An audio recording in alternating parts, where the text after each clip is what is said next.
My name is Eleanor Hayes.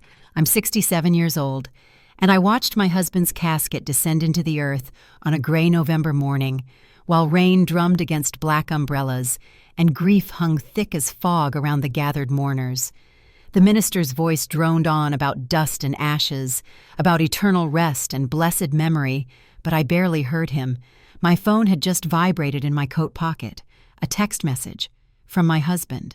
From Richard, whose body was supposedly inside that polished mahogany box being lowered into the ground. "I'm not dead. They're all lying to you." I stared at those words on the screen until they blurred. My hands trembled, not from cold, though the November wind cut through my black wool coat, but from something else entirely, something that felt like ice water replacing the blood in my veins. Around me, Richard's business partners dabbed at their eyes with monogrammed handkerchiefs. Our daughter-in-law, Vanessa, wept dramatically into our son Marcus's shoulder, her designer funeral dress probably costing more than most people's monthly rent. Marcus himself stood rigid, his jaw clenched, his eyes dry. He'd always been the stoic one, just like his father, except his father wasn't dead, or was he? I looked down at the casket one more time. Closed casket, they'd insisted. The car accident had been too severe, they said. Better to remember him as he was, they said. Marcus had been the one to identify the body at the morgue. He'd come back ashen-faced, unable to speak for hours. I'd believed him. Why wouldn't I? He was my son. I slipped the phone back into my pocket without responding to the text, without showing anyone, without saying a word. My mind was already racing, calculating, remembering. 43 years of marriage teaches you things about a person, teaches you their patterns, their secrets, their lies.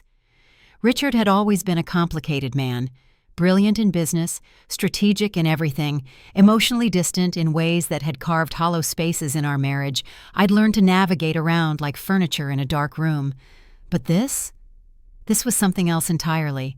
I needed to think, needed to understand, needed to find out what kind of game was being played and who was playing it. So I did what I'd done for 4 decades whenever Richard's world became too complex, too dangerous, too full of secrets. I became invisible. I stayed quiet. I observed. I waited. The funeral reception was held at our home, the sprawling estate in Greenwood Heights that Richard had bought 20 years ago when his company went public. Our house. Except it had never really felt like our house. It had been Richard's showcase, Richard's achievement, Richard's monument to success. I'd just been the woman who lived there, who arranged the flowers and hosted the dinner parties and smiled at the right moments. People filled the rooms with their condolences and their casseroles. They hugged me and told me how sorry they were, how Richard had been such a great man, such a visionary, such a loss to the community. I accepted their sympathies with the grace of long practice, my face arranged in the appropriate expression of dignified grief. But all the while, I was watching Marcus and Vanessa as they moved through the crowd, watching Richard's business partner, Jonathan Sterling, as he spoke in low tones with the company's CFO, David Chen, watching our younger son, Andrew, who'd flown in from Seattle and stood in the corner, looking lost and uncomfortable in a suit he'd clearly borrowed, watching Richard's sister, Patricia, who'd never liked me and made no secret of it, holding court near the fireplace with her opinions about estate management and proper grieving procedures. And I was listening to the conversations happening just below the surface of polite condolences, to the tensions humming like electrical current through certain exchanges, to the things people weren't saying.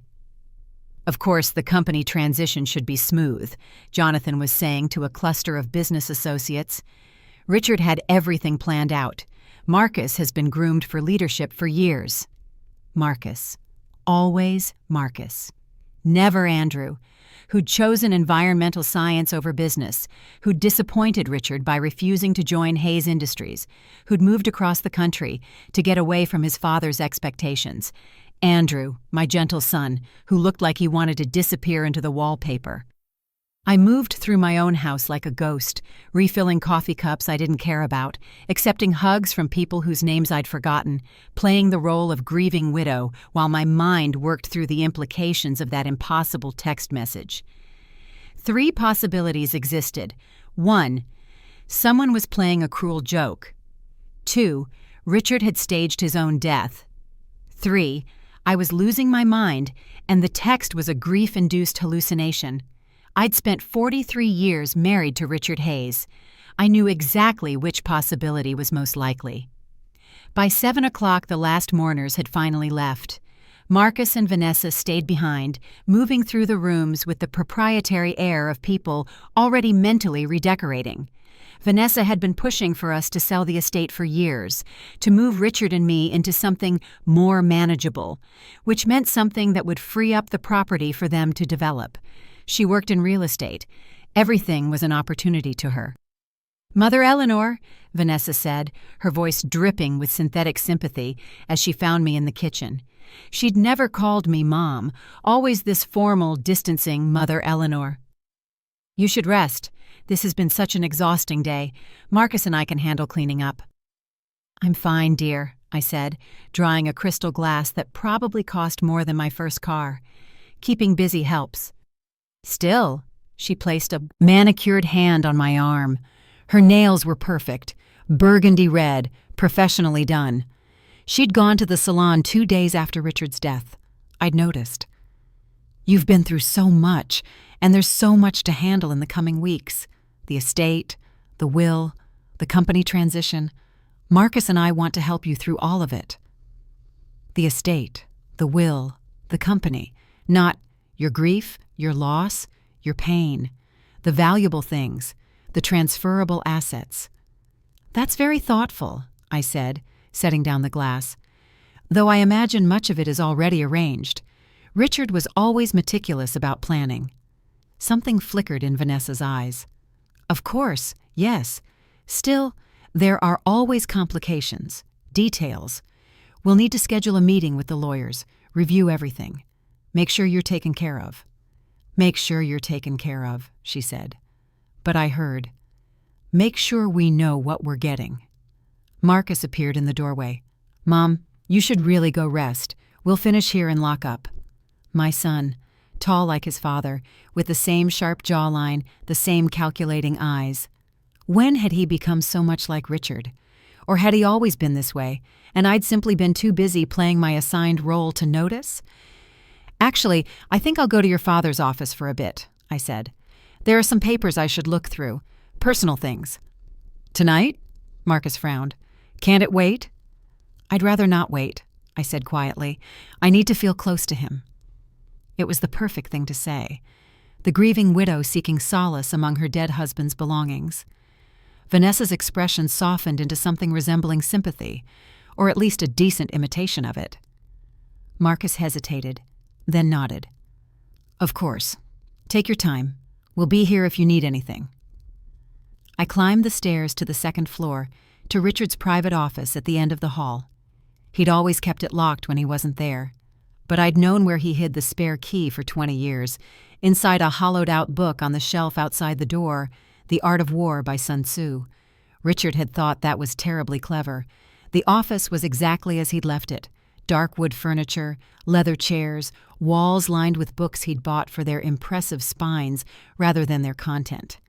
His massive desk sat before the window, overlooking the garden I'd planted and tended for 2 decades. Everything was neat, organized, controlled. Richard had hated chaos. I sat down in his chair and opened my phone, read the text message again. "I'm not dead. They're all lying to you." If this was real, if Richard had sent this, then he wanted me to find something. He was telling me to look, to question, to dig beneath the surface of the lies. I started with his desk drawers. They were unlocked, which surprised me. Richard always locked everything. I found the usual contents: pens, business cards, a leather-bound planner from 2 years ago, expense receipts, a small box of cufflinks. Nothing unusual, nothing hidden. But Richard was never obvious. He believed in layers, in misdirection, in making people look at what he wanted them to see while hiding the truth somewhere unexpected. I ran my fingers along the underside of each drawer, looking for anything taped or attached. Nothing.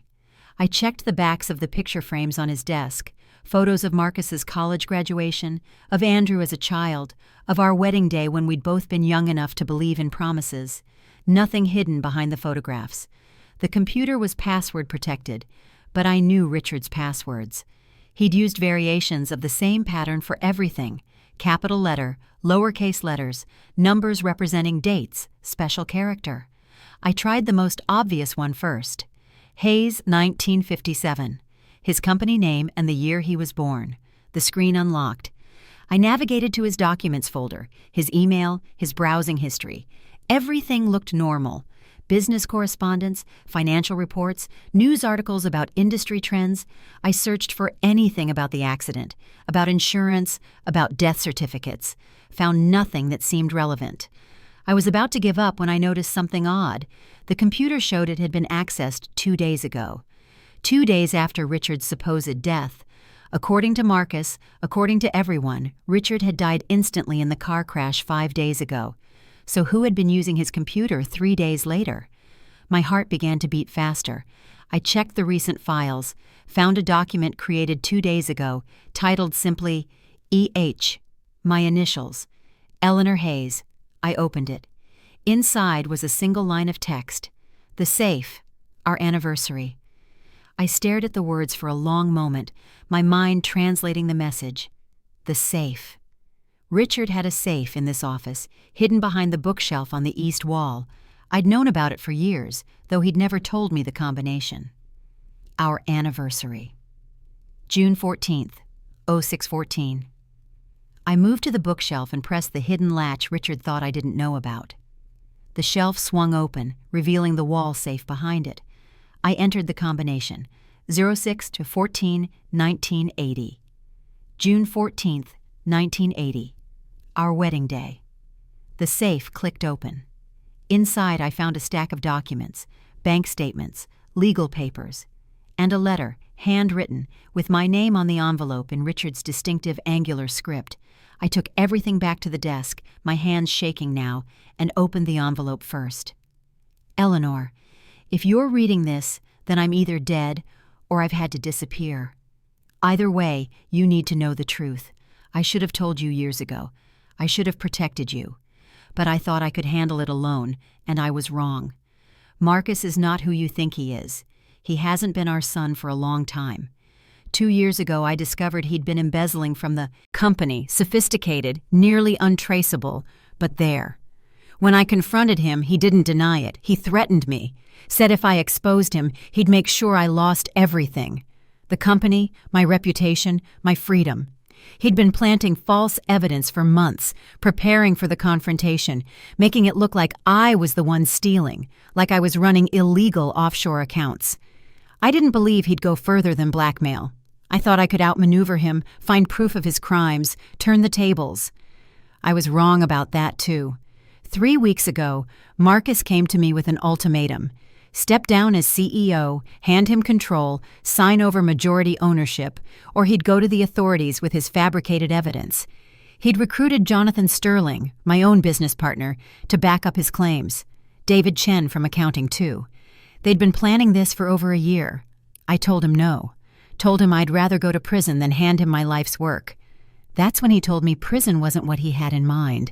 He told me accidents happen, cars crash, heart attacks strike, men my age die suddenly all the time. He was telling me he was going to kill me, Eleanor. Our son was calmly explaining how he planned to murder me and make it look natural.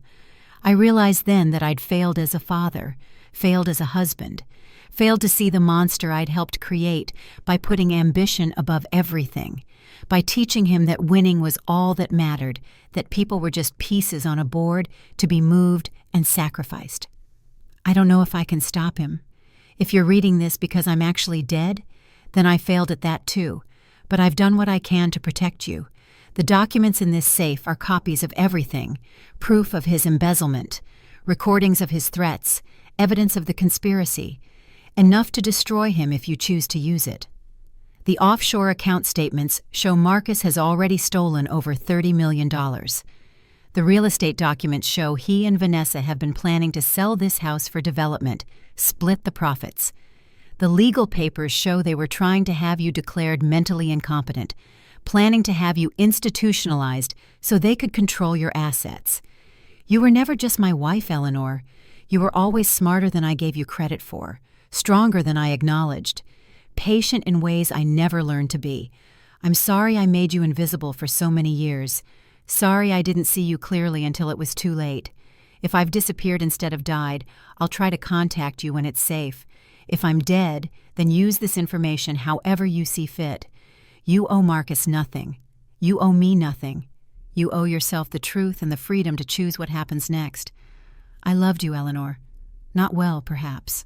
Not enough. But truly. Richard. I read the letter 3 times, each word settling into my consciousness like stones dropping into still water, sending ripples through. Everything I thought I understood about my life. Marcus, our firstborn, the son Richard had molded in his own image, had groomed to take over the empire, had praised and pushed and prioritized above everything. That Marcus was a thief, a manipulator, and potentially a murderer. I thought about the closed casket, about Marcus identifying the body at the morgue, about his dry eyes at the funeral, about Vanessa's eagerness to discuss the estate, about Jonathan Sterling's smooth assurances about company transition, about how quickly everyone had accepted Richard's death, how efficiently they'd moved forward with arrangements. If Richard wasn't in that casket, whose body had we buried? If Richard was alive and hiding, where was he? And if Marcus had actually succeeded in killing his father, what did that make me? The grieving widow, or the next obstacle to be removed? I spread the documents across Richard's desk, my hands steady now, my mind sharp with a clarity I hadn't felt in years, maybe decades. I'd spent so long being the invisible wife, the supportive mother, the gracious hostess, that I'd forgotten I was also the girl who'd graduated summa cum laude in finance, who'd given up her career to support Richard's ambitions, who'd once been able to read a balance sheet as easily as a novel. The offshore accounts were damning. Cayman Islands, Swiss banks, entities with generic names that meant nothing on the surface, but represented millions in stolen money. The transfers were subtle, spread over months, disguised as legitimate business expenses and consulting fees. But the pattern was clear once you knew to look for it. The recordings were even worse.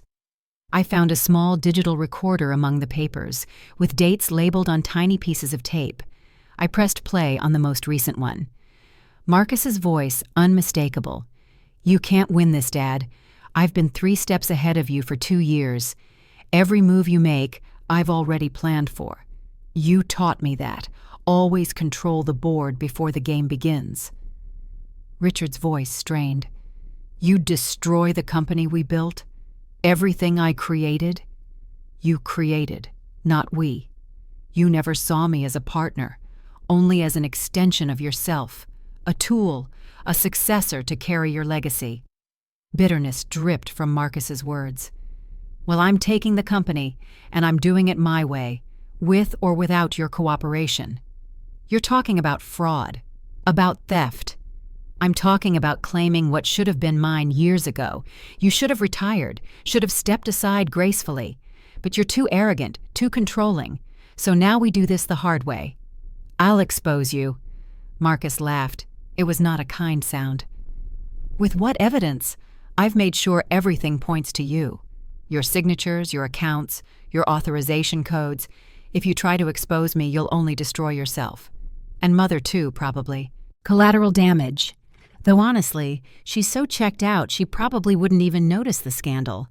She's been a ghost in her own life for 20 years. His words about me stung, but only because they were partially true. I had been a ghost. By choice, by necessity, by the slow erosion of a marriage where I'd made myself smaller and smaller to accommodate Richard's expanding empire. But ghosts could be powerful things. Ghosts could see what the living overlooked. Ghosts could move through walls, unnoticed, unremarked upon. I turned off the recording, sat in the leather chair, thought about the text message from Richard's phone. If Richard was alive, he was playing the longest game, letting everyone believe he was dead, watching to see what they would do, gathering evidence. It was exactly the kind of strategic move he would make: disappear, observe, then return with overwhelming proof at the perfect moment. If Richard was dead, then someone else had sent that message, someone who wanted me to find this evidence, someone who knew about the safe, about the documents, about the truth. Either way, I had a choice to make. I could bring these documents to the police right now, destroy Marcus, expose the conspiracy, bring justice. It would be clean, simple, satisfying. Or I could do what Richard had done for 4 decades in business.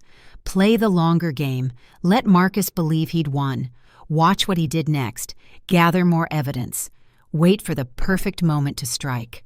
I thought about Marcus downstairs with Vanessa, probably going through the house, cataloging assets, planning their future.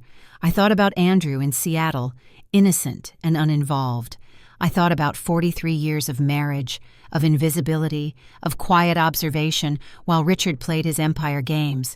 I thought about who I'd been before I became Richard's wife, before I became Marcus's mother, before I became the ghost haunting my own life. I gathered the documents carefully and returned them to the safe, keeping only the letter, that I folded and slipped into my pocket. I closed the safe, swung the bookshelf back into position, turned off Richard's computer. Then I went downstairs. Marcus and Vanessa were in the living room, speaking in low voices. They stopped when I appeared. "Mom?" Marcus stood, arranged his face into appropriate concern. "How are you holding up?" "As well as can be expected," I said softly. It helps, being in his office, feeling close to him. Vanessa nodded sympathetically. "Of course. We completely understand. Take all the time you need." "Actually," I said, "I think I will go rest now. It's been such a long day. Will you lock up when you leave?" "Absolutely," Marcus said. "Get some sleep. Tomorrow we'll start dealing with all the practical matters." Practical matters. Such a clean phrase for dismantling a life. I climbed the stairs to the bedroom I'd shared with Richard for 20 years. But I didn't sleep.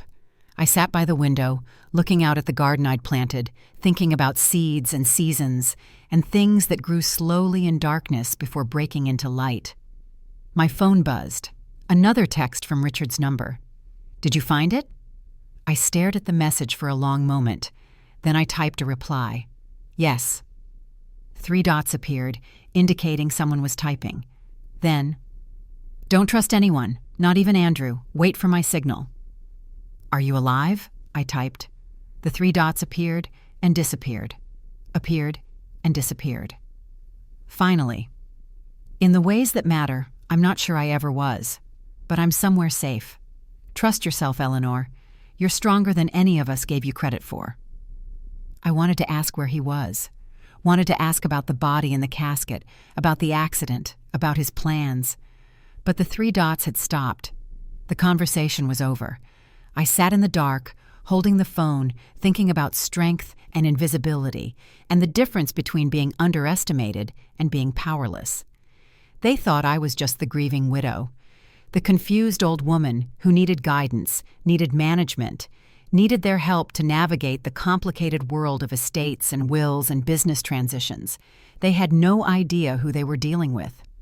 I had been managing Richard's social calendar for 40 years. I knew every business contact, every rival, every ally. I'd hosted dinners where deals worth millions were made over dessert. I'd smiled and served coffee while men talked about hostile takeovers and strategic acquisitions, as if I wasn't in the room, as if my presence was decorative rather than functional. But I'd been listening, learning, understanding. I knew how Richard thought, how he strategized, how he played long games with patience and precision. I'd been his partner in that, even if he'd never acknowledged it, even if I'd never acknowledged it myself. And I knew how Marcus thought, too. I'd raised him. I'd seen him evolve from a sweet boy into a ruthless man. I'd watched Richard praise the ruthlessness, encourage the ambition, feed the hunger for power and success. I'd watched my son become a mirror of his father, except where Richard had limits, principles buried beneath the ambition. Marcus had only cold calculation. If Marcus believed he'd won, he would get careless, overconfident. He would make mistakes. I just needed to be patient. Watch. Wait. Be the ghost they expected me to be. The next morning, I came down to breakfast to find Marcus and Vanessa already in the kitchen, dressed in business attire, laptops open on the counter beside their coffee cups. "Good morning, Mother Eleanor," Vanessa said brightly. "I made coffee. I hope that's all right." "Of course, dear, thank you." I poured myself a cup, added cream, moved slowly as if exhausted, which wasn't entirely an act. I hadn't slept much. "You're both up early." "We wanted to get a head start on organizing things," Marcus said. "There's a lot to handle. We've scheduled a meeting with Dad's lawyer for this afternoon. Estate planning, will reading, all of that. Are you up for it?" "This afternoon?" I set down my cup. "Isn't that rather quick?" "There's no point in delaying," Vanessa said gently. "These things are always difficult, but it's better to handle them efficiently. Get everything settled so you can focus on healing." Healing, as if grief were a broken bone that could be set and splinted. "I suppose you're right," I said. "What time?" 2:00, at Henderson & Associates downtown. Harold Henderson had been Richard's lawyer for 30 years. I'd met him at countless firm events, remembered him as meticulous and proper, devoted to his clients' interests. Would he be part of Marcus's conspiracy? Or was he simply doing his job, unaware of the truth? I would find out soon enough. "I'll be ready," I said. Marcus nodded, satisfied. "Good. And Mom, we need to talk about the house." Here it was, already. "The house?" I kept my voice neutral. "It's too big for you alone," Vanessa jumped in. "Too much to maintain. We've been thinking, and this is just a preliminary idea, but perhaps it would be better to sell. The property value is excellent right now. We could find you a beautiful condo, something manageable, in a community with other people your age. You'd have activities, social opportunities, support." A community with other people my age. She meant a senior living facility, a place where I could be monitored, controlled, kept out of the way. "That's something to consider," I said carefully. "Though it seems so soon to make such big decisions. This has been my home for 20 years. Of course, Marcus said. "We're not rushing you. But it's worth thinking about, planning for the future, making smart choices." Smart choices, meaning choices they wanted me to make. "I'll think about it," I said, and I would, just not in the way they imagined. I spent the morning in my garden. It was one of the few places in the estate that was truly mine. Richard had never cared about plants or landscaping, had simply written checks for whatever I wanted, and let me create something beautiful. I'd spent 2 decades cultivating these beds, learning the soil, understanding what thrived in sun and what needed shade, what bloomed early and what waited patiently for its moment. Gardening had taught me patience, had taught me that some plants needed cold winters to bloom in spring, that some seeds had to be buried deep and left alone to germinate, that the most aggressive growth wasn't always the strongest. I was on my knees in the rose bed, pruning away dead wood, when I heard footsteps on the path. "Mrs. Hayes?" I turned to find David Chen standing there, looking uncomfortable. David had been Richard's CFO for 12 years, a quiet man, brilliant with numbers, always polite. According to Richard's letter, David was part of Marcus's conspiracy. "David, I didn't know you were here." "I hope I'm not intruding. Marcus let me in. I wanted to pay my respects, and to talk to you, if you have a moment." I stood, brushing soil from my knees. "Of course, would you like some tea?" We settled in the sunroom overlooking the garden. I prepared tea the way I'd done 1,000 times for Richard's business associates, creating a space of civility and calm while my mind worked through calculations. "I'm so sorry for your loss," David said. "Richard was an extraordinary man, a mentor to me." "Thank you. That's kind of you to say."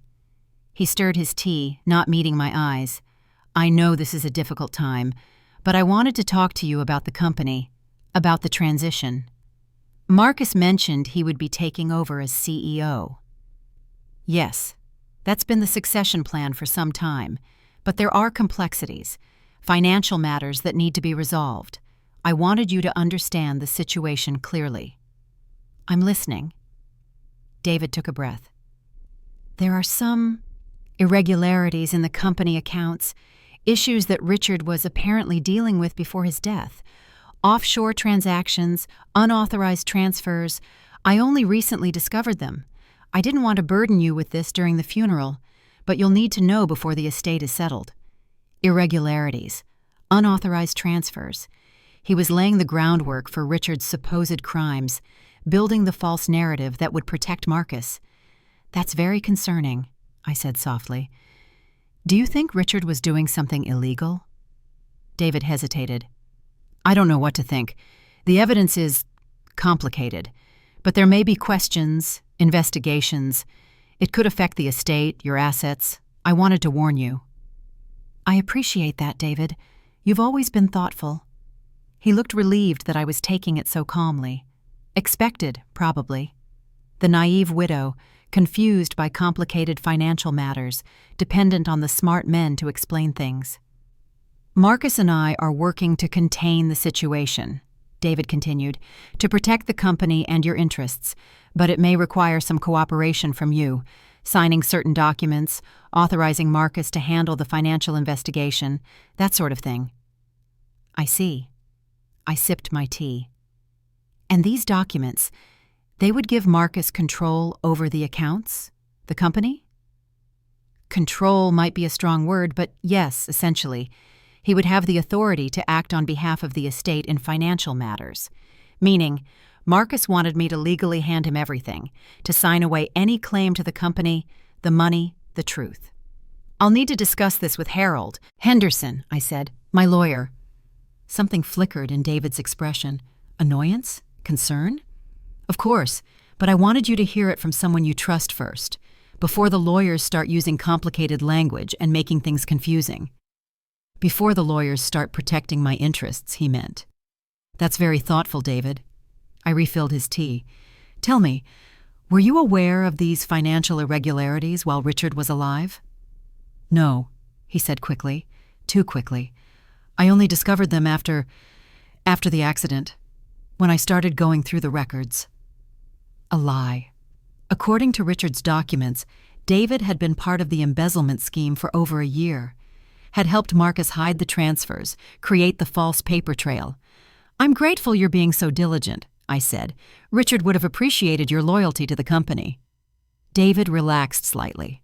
He thought I believed him, thought I was just the simple widow, accepting his story, ready to be guided into signing away everything. We finished our tea with small talk about the weather and the garden. I walked him to the door, thanked him for his concern, promised I would think carefully about everything he'd said. Then I went back to Richard's office and pulled out the documents from the safe. I needed to understand every detail, every transaction, every piece of evidence. I needed to be smarter than all of them.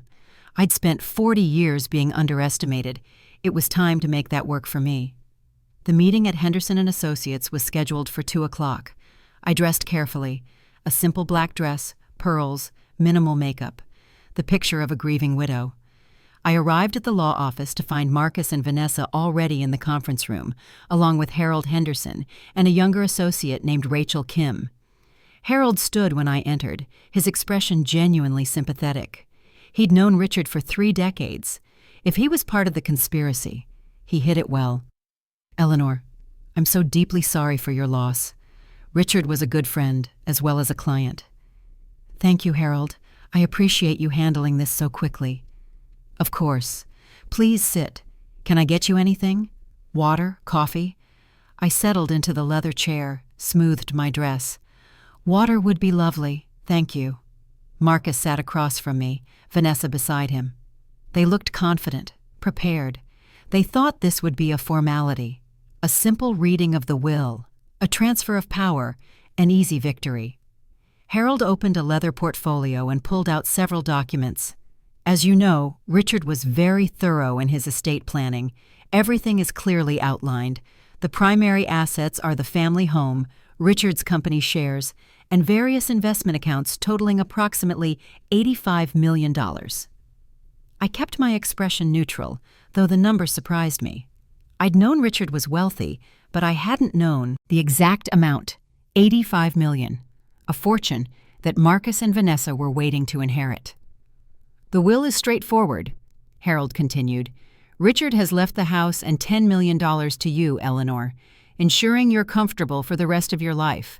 The company shares, 60% of Hayes Industries, go to Marcus, with the expectation that he will assume leadership. The remaining assets are split, $25 million to Marcus, $25 million to Andrew, with the final $25 million divided among various charitable organizations Richard supported." Marcus frowned. "Wait, 60%? I thought Dad held 75% of the company." Harold consulted his notes. According to the most recent documentation, Richard sold 15% of his shares 2 months ago to an investment group called Meridian Holdings. "What?" Marcus's composure cracked. "He sold shares without telling me? Without board approval?" "The sale was legal and properly documented," Harold said calmly. "As majority shareholder, Richard had the right to sell his personal shares. The board approval is only required for company-issued stock." I watched Marcus struggle to control his reaction. This clearly wasn't in his plan, wasn't something he'd anticipated. The sale of those shares changed the power dynamic. With only 60%, Marcus had control, but not absolute control. He could be challenged, outvoted if other shareholders united against him. "Who is Meridian Holdings?" Vanessa asked sharply. "A private investment firm. I have their contact information if you'd like to reach out to them." Marcus's jaw was tight. "Yes, I want their contact information. Immediately." Harold made a note. "Of course. Now there's one more matter. Richard included a letter to be read in the event of his death. It's addressed to Eleanor." He handed me an envelope. Different from the one I'd found in the safe, with the law firm's seal on the back. I opened it with hands that didn't shake, though my heart was beating faster. Everyone watched me as I read Richard's words. "My dear Eleanor, if you're reading this, then I've run out of time. I hope that's not the case. I hope I've managed to outmaneuver the threats and protect what matters. But if not, if I'm truly gone, then I need you to know certain things. You were always the strongest person in our marriage. I just lacked the wisdom to see it clearly, or the courage to acknowledge it. You built a life around my ambitions, and I let you disappear into the background of my story. That was my failure, not yours. I've made arrangements to protect you. The house is yours, free and clear.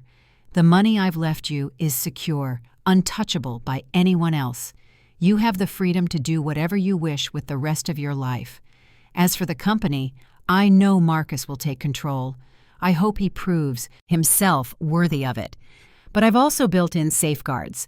The sale to Meridian Holdings was strategic. They're bound by contract to support ethical management.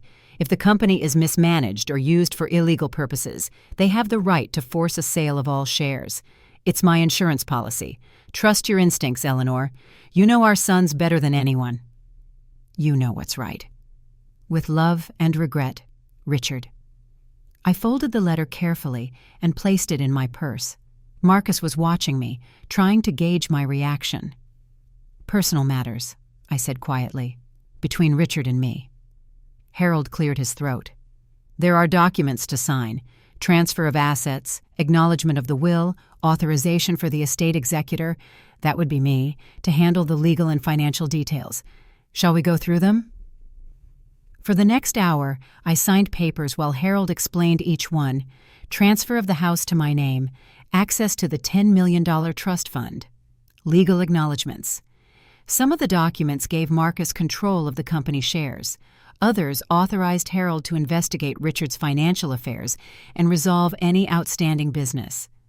I read everything carefully, slowly, making Marcus and Vanessa wait, watching their impatience grow. When we finally finished, Marcus stood abruptly. "I need to make some calls about these Meridian Holdings people. Find out what exactly Dad agreed to." "Of course," Harold said. "I'll send you their information today." Marcus and Vanessa left quickly, barely saying goodbye. I remained seated, waiting until they were gone. Harold looked at me carefully. "Are you all right, Eleanor? I know this is overwhelming." "Harold, Can I ask you something in confidence? Of course. Attorney-client privilege. Did Richard seem worried to you in the weeks before his death? Harold hesitated. He did, actually. He came to see me about a month ago. Asked about options for restructuring his assets, protecting certain things. He seemed concerned about internal threats to the company. Did he say what kind of threats? He didn't give specifics, but he asked me to create an additional document, separate from the will. A kind of insurance policy, he called it, evidence of corporate malfeasance, to be revealed only under certain circumstances. My breath caught. What kind of evidence? I don't know. He sealed it himself, gave me instructions that it should only be opened if certain triggers occur. Legal investigation into the company, attempt to declare you incompetent, suspicious changes in company leadership, things like that. And you still have it? Locked in our vault, unopened. I sat back, my mind racing. Richard had created layers of protection. The sale to Meridian Holdings, this sealed document with Harold, the documents in the safe at home. He'd been preparing for this, planning for his own death or disappearance, and making sure I would have weapons to use if I needed them. Harold, I may need your help in the coming weeks. Legal help. Can I count on you? His expression grew serious. Eleanor, if there's something wrong, if you're in any kind of danger. I'm not sure yet, but I'm beginning to understand that things are not what they seem. I need to know I have someone I can trust. You can trust me, Harold said firmly. Richard was my friend, and I've known you for 30 years. If something is happening, I want to help. I nodded, relieved. Thank you. I'll be in touch. I left the law office and drove home slowly, thinking about Meridian Holdings, about Harold's sealed document, about the layers of protection Richard had built. He'd been smarter than Marcus gave him credit for, had prepared for betrayal even while hoping it wouldn't come. When I arrived home, I found Andrew waiting on the front steps. My younger son, looking lost in his borrowed suit, his face drawn with grief that looked genuine. Andy. I hugged him, felt him hold on tightly. I didn't know you were coming by. I needed to get away from Marcus and Vanessa for a bit. They're staying at the Ritz, and they spent the whole morning talking about what to do with the estate, how to optimize the assets. It made me sick. We went inside. I made tea. I'd made so much tea in the last few days. And we sat in the kitchen where Andrew had eaten breakfast every morning of his childhood. Mom, can I ask you something? Andrew's hands wrapped around his mug. Did Dad seem different to you before he died? Worried or scared? Why do you ask? Because he called me 2 weeks ago. We hadn't spoken in months. You know how things were between us. But he called, and he said he wanted to tell me he was proud of me, that he'd been wrong to push me toward business, that he admired me for following my own path. It was so unlike him. And then he said something strange. What did he say? He said, if anything happens to me, look after your mother. She's stronger than she seems, but she'll need an ally. It was like he knew something was coming. I felt tears sting my eyes, not from grief, but from something else. Richard had called Andrew, had tried to protect me by giving me an ally, had recognized at the end that I would need support. Andy, I need to ask you something, and I need you to be completely honest with me. Do you know anything about Marcus's business dealings? Anything that seemed wrong or suspicious? Andrew's expression darkened. You mean besides the fact that he's turned into a carbon copy of Dad at his worst? Ruthless, obsessed with money, treating people like assets? I mean specifically, illegal activities, financial crimes. He stared at me. What are you talking about? I made a decision. Richard's text had warned me not to trust anyone, even Andrew. But looking at my younger son, seeing the genuine confusion and concern in his face, I decided to trust my instincts instead. I think Marcus may have been stealing from the company.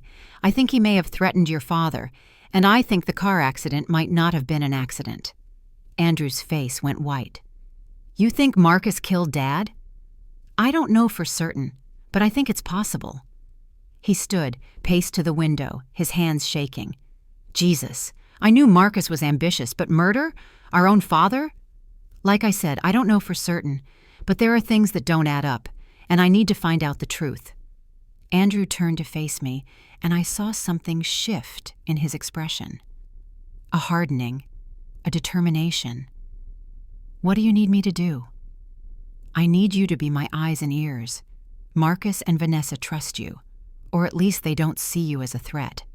Stay close to them. Listen to what they're planning. Tell me everything. You want me to spy on my own brother? I want you to help me find the truth. Can you do that? He nodded slowly. Yeah, I can do that. If Marcus really did this, if he hurt Dad, then he needs to pay for it. We spent the next hour going over everything I knew. I showed Andrew the letter from the safe, though I didn't mention the text messages from Richard's phone. I wanted to keep something in reserve, even from Andrew, some final card to play if I needed it. By the time Andrew left, we had a plan. He would stay in town for the next few weeks, ostensibly to help with estate matters and support me. He would spend time with Marcus and Vanessa, gain their confidence, learn what they were planning. And I would continue to be the grieving widow, the confused old woman, the ghost in her own life. But ghosts could be powerful. Ghosts could haunt. And I was going to haunt Marcus until the truth came out. That night, I received another text from Richard's number. You're doing well. Trust Andrew. Don't trust David Chen or Jonathan Sterling. They're Marcus's accomplices. The Meridian Holdings sale, that was me setting a trap. Marcus will try to buy them out or discredit them. That's when he'll make mistakes. I replied, Where are you? Whose body did we bury? The response came after a long pause. A homeless man. I know how that sounds. I paid his family $2 million. He was dying of cancer, had weeks to live. He agreed to help me disappear in exchange for security for his children. The accident was staged. I'm sorry for the deception, but I needed everyone to believe I was dead, including you, initially. I couldn't risk anyone seeing through the grief. I sat with that information, feeling strange emotions I couldn't quite name. Anger at the manipulation, relief that Richard was alive, horror at the calculation required to stage your own death using a dying stranger. When will you come back? I typed. When we have enough evidence to destroy Marcus completely. When it's safe. Watch for the signal. You'll know it when you see it. The texts stopped. I was alone again with my thoughts and my plans. The next few weeks developed a rhythm. Marcus and Vanessa were always around, always helpful, always pushing gently for decisions about the house, about my future, about simplifying my life. David Chen visited regularly with updates about the company, about the supposed financial investigation into Richard's activities, about how complicated everything was. Jonathan Sterling, Richard's former business partner, came by to pay his respects and talk about honoring Richard's legacy by supporting Marcus's leadership. He was smooth, polished, sympathetic. I smiled and nodded and offered him tea while mentally adding him to my list of conspirators. And Andrew stayed close, spending time with Marcus, joining them for dinners and business meetings, playing the role of supportive younger brother. Then he'd come to me with information. Marcus was trying to buy out Meridian Holdings shares. They were refusing to sell. He was getting frustrated, desperate. He'd complained to Andrew that the investors were asking too many questions about company finances, demanding audits, threatening to block his initiatives. The trap Richard had set was working. Meanwhile, I played my role. I let Vanessa take me to look at condominiums in senior living communities.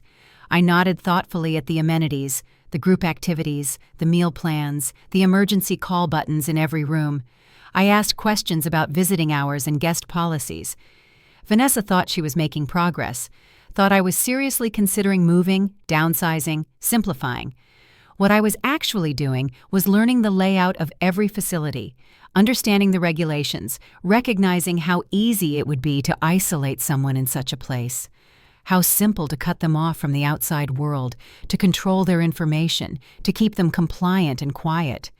They'd been planning to put me in a place like this, to have me declared incompetent, to lock me away while they divided the assets.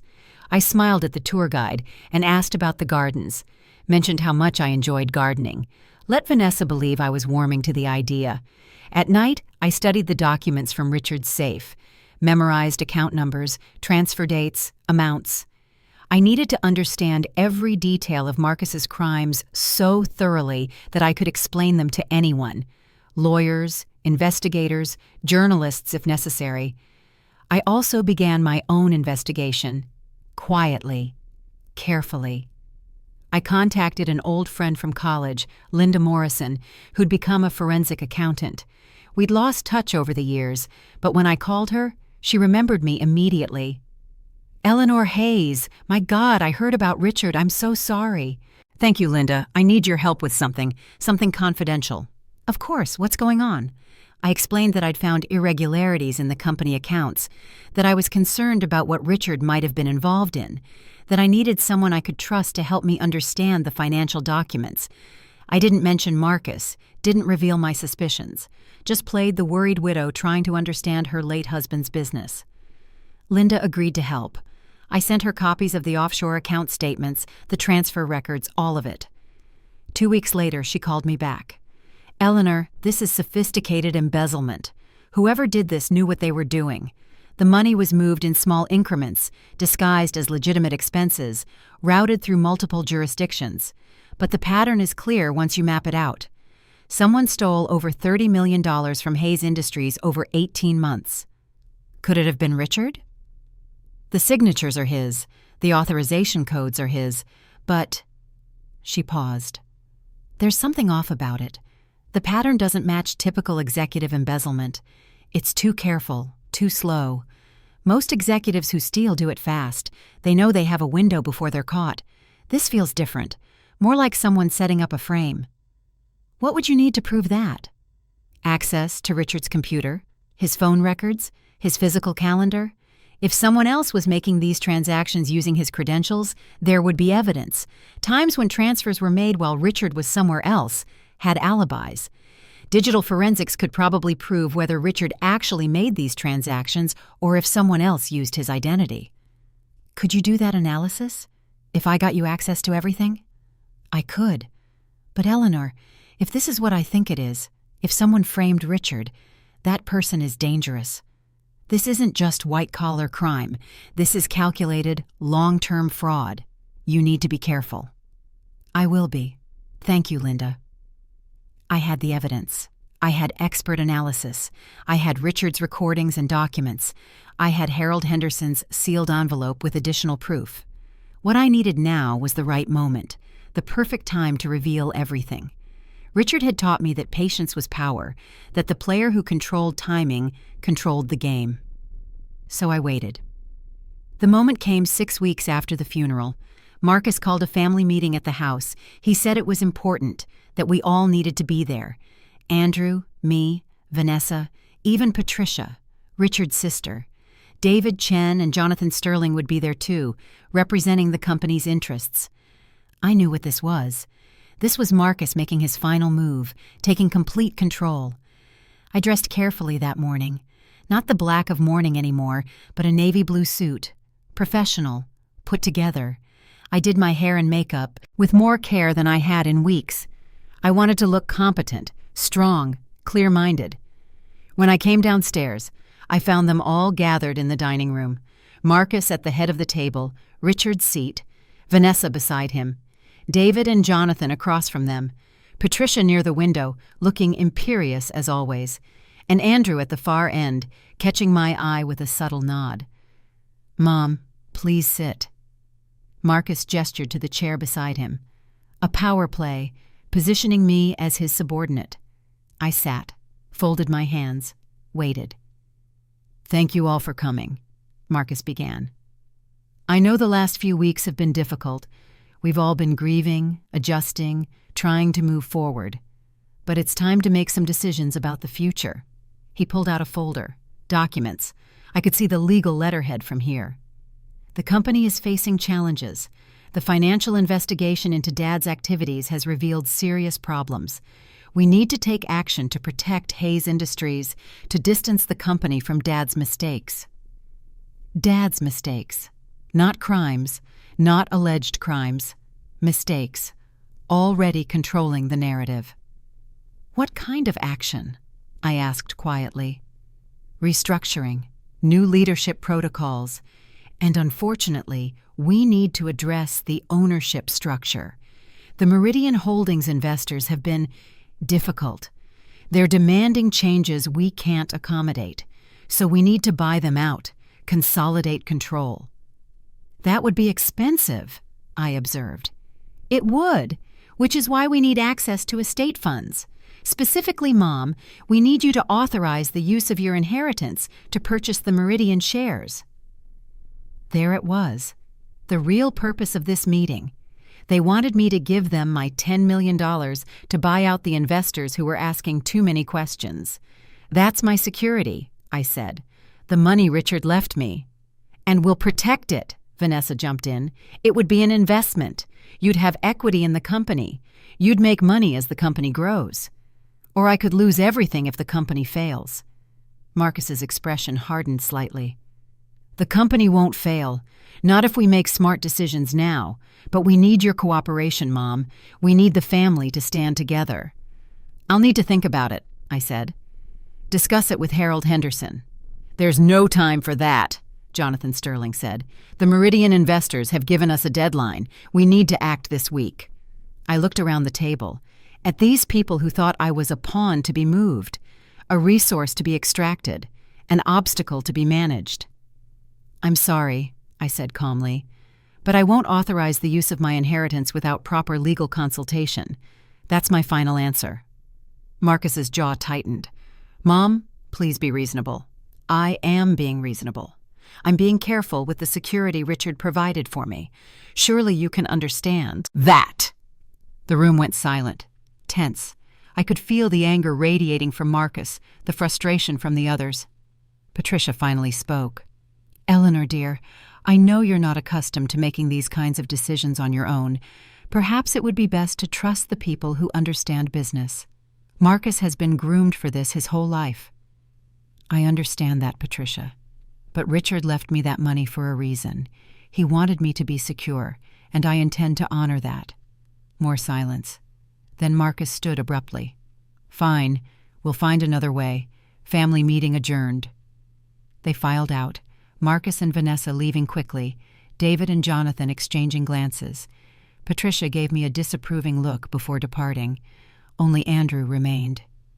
"That took guts, Mom," he said quietly. "Or foolishness. I've just declared myself an enemy." "No, you declared yourself a player. There's a difference." That night, I received a text from Richard's number. "Perfect. You're forcing his hand. He'll get desperate now. Desperate people make mistakes. Watch for the attack. It's coming." The attack came 2 days later. I was in the garden when 2 police officers arrived at my door. They were polite, apologetic, but firm. They needed me to come to the station to answer some questions about Richard's financial activities. "What kind of questions?" I asked. "We've received information about potential fraud involving your late husband's company. We need to verify certain details with you." I called Harold Henderson immediately. He met me at the police station.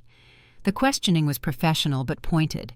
They asked about my knowledge of Richard's business, about offshore accounts, about my access to company information. They showed me documents, the same bank statements I'd found in the safe, the same transfer records. "Did you know about these accounts, Mrs. Hayes?" "No." "Did your husband discuss his business dealings with you?" "Not in detail. He preferred to keep work separate from home." "These signatures appear to be yours on several documents authorizing transfers." I looked at the papers they showed me, my signature, except I'd never seen these documents before, never signed them. "Those aren't my signatures," I said clearly. "They're forgeries." The detective, a woman named Sarah Morrison, looked at me carefully. "You're saying someone forged your signature to authorize these transfers?" "Yes, I never signed these documents. I've never seen them before." They questioned me for 2 more hours. Harold finally called an end to it, insisting they either charge me or let me go. They let me go, but I could see I was now a person of interest in their investigation. Someone had forged my signature. Someone had implicated me in the embezzlement. Someone was trying to discredit me, make me look incompetent or criminal or both. Marcus was escalating. When I got home, I found him waiting in the living room. "I heard about the police questioning," he said. "I'm sorry you had to go through that, Mom. This investigation into Dad's activities is getting out of hand." "Someone forged my signature," I said. "Someone is trying to frame me."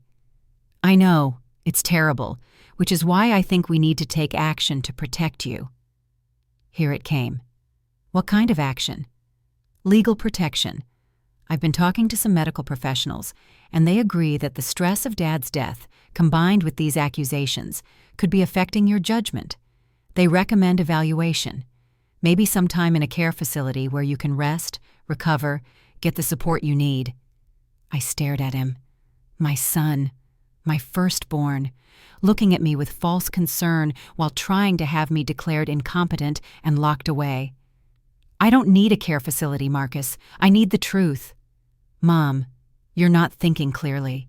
These accusations, these conspiracy theories, they're not theories, they're facts.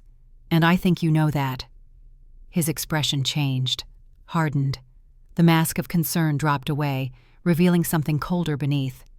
"Be careful, Mom. You're not as sharp as you think you are. The police are investigating you now. The evidence points to you and Dad working together to embezzle funds. If you fight this, if you make accusations against me, you'll only make yourself look more guilty." Or I could tell the truth, show them the real evidence. "What evidence? You don't have anything. And even if you did, who would believe you? A confused old woman making wild claims about her successful son? It's sad, really. Classic signs of cognitive decline." There was the real Marcus, the ruthless, calculating man who'd threatened his own father, who'd possibly killed him, who was now threatening me.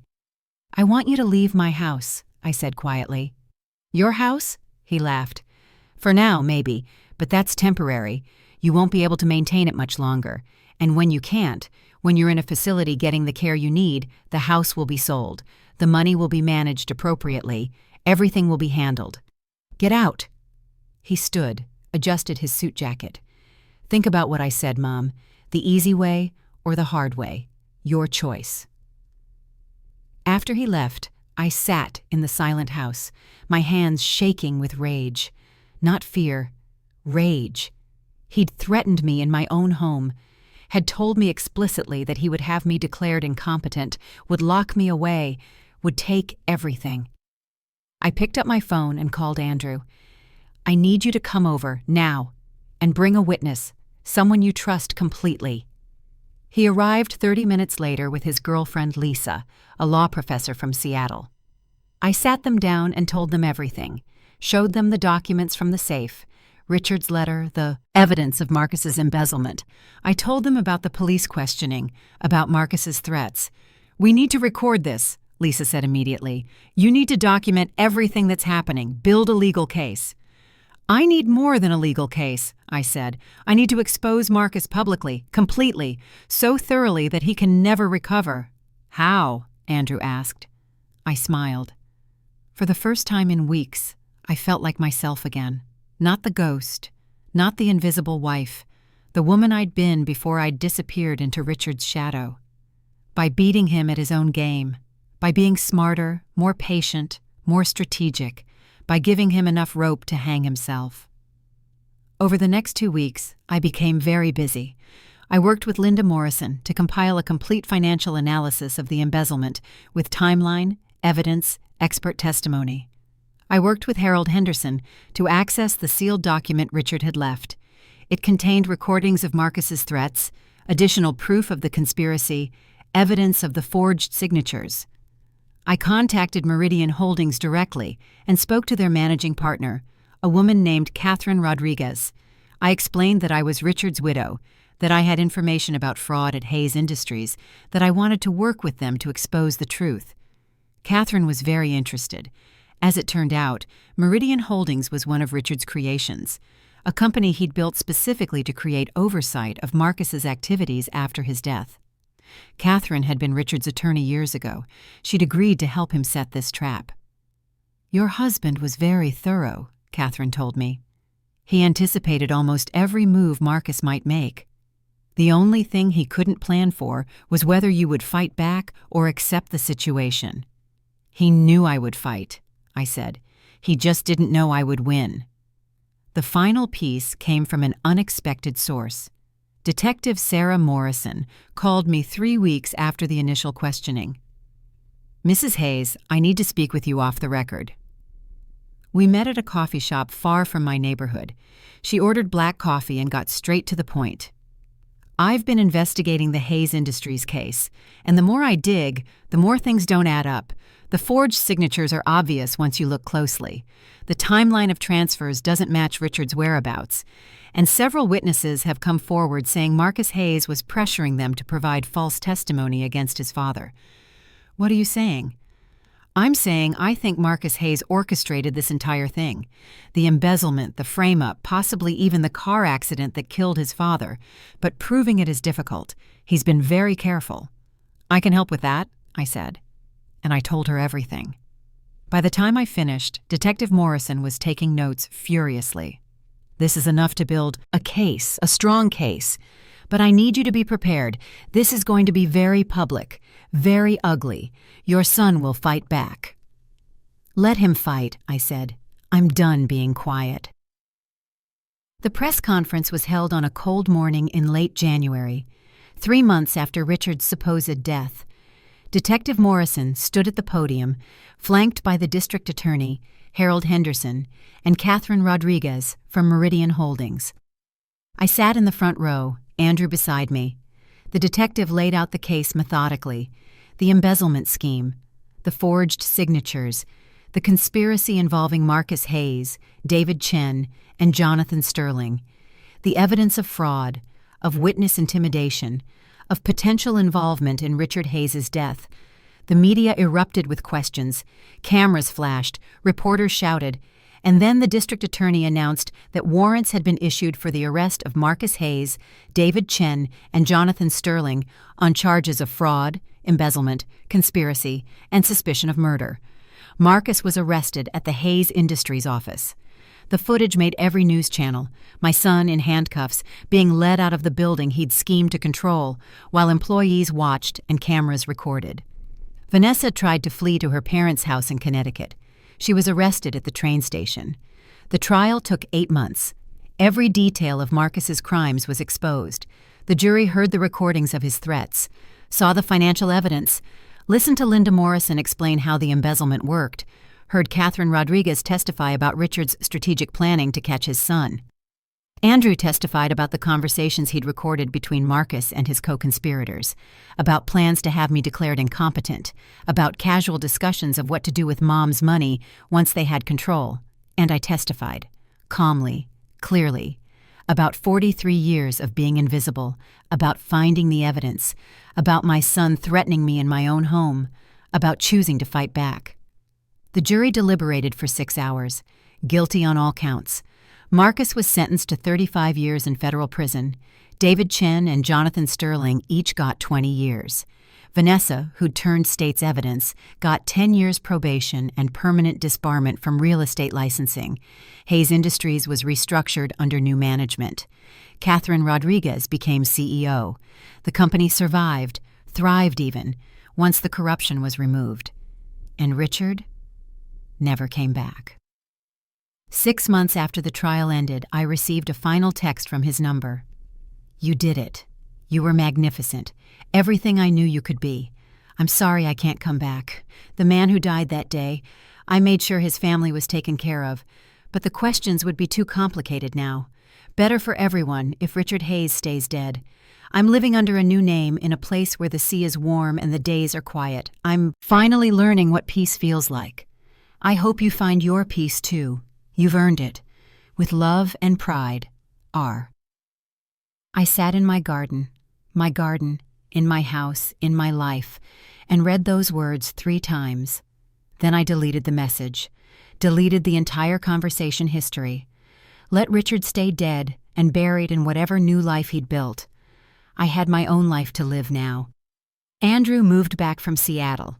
We ran a foundation together, using the money from the estate to support causes Richard had ignored. arts education, environmental protection, support for elderly people escaping financial abuse. I sold the mansion eventually. Bought a smaller house by the ocean with a garden I planted myself. I took classes in forensic accounting. Turned out I had a talent for it. Started consulting for law enforcement on elder abuse cases. I wasn't invisible anymore. Wasn't a ghost. Wasn't the quiet wife in the background of someone else's story. I was Eleanor Hayes. I was 72 years old. And I had learned that the most dangerous thing you can do is underestimate the person you've spent decades overlooking. Some people called what I did justice. Some called it revenge. I called it revelation. Pulling back the curtain on the truth and letting everyone see clearly. Marcus wrote to me once from prison, asked me to visit, to forgive him, to acknowledge that he was still my son. I didn't reply. Some betrayals are too profound for forgiveness. Some broken things should stay broken. But I planted a tree in my garden for the son I'd had before ambition corrupted him. A flowering dogwood that blooms every spring with white blossoms like promises. I water it, tend it, mourn what it represents, and then I go inside and live the life I almost lost, the life I fought for, the life I finally claimed as my own. Because in the end, that text message from Richard was the greatest gift he ever gave me. Not the warning, not the evidence, but the question it posed. What would I do when faced with the truth? I could have stayed quiet, could have accepted the role of confused widow, allowed myself to be managed and controlled and eventually erased. Instead, I chose to be seen, to be heard, to be powerful, and that choice made all the difference.